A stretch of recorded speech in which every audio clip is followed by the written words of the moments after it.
Magandang gabi po, Pag-asa Weather Update. Alamin ang lagay ng panahon ngayong gabi ng Huwebes, September 14, 2023 at latest update sa low pressure area na binabantayan sa loob ng Philippine Area of Responsibility.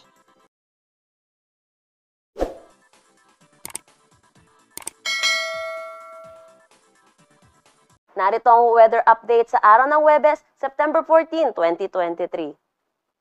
Meron pa rin tayong low pressure area na binabantayan sa loob ng ating Philippine Area of Responsibility at ito'y huling namataan sa laing 335 km east ng Itbayat, Batanes. Nananatili naman mababa ang tsansa nito na maging isang ganap na bagyo.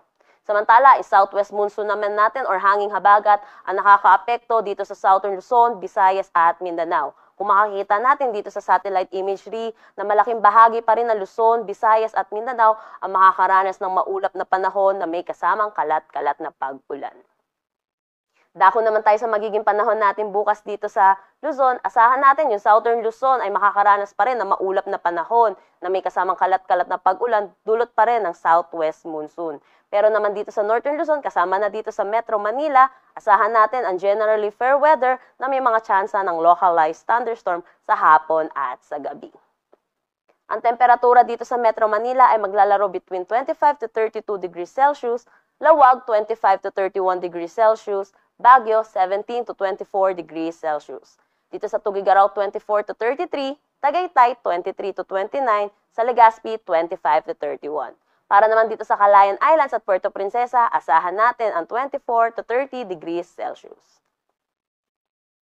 Dito naman sa Visayas, asahan natin yung western section ay makakaranas pa rin ng maulap na panahon na may kasamang kalat-kalat na pag-ulan, dulot pa rin ng southwest monsoon. Pero dito naman sa nalalabing bahagi ng Visayas, pati na rin sa kabuuan ng Mindanao, asahan ang generally fair weather na may mga tsansa ng localized thunderstorm.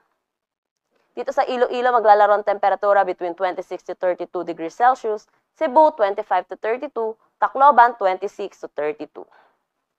Sa Zamboanga 24 to 31, Cagayan de Oro 25 to 33 at Davao 25 to 33.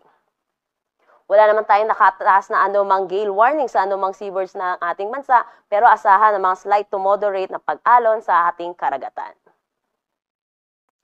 Para naman sa 3-day outlook sa mga piling syudad dito sa ating bansa, asahan ang generally fair weather sa malaking bahagi ng ating bansa, pero hindi mawawala ang mga tsansa ng localized thunderstorm sa hapon at sa gabi.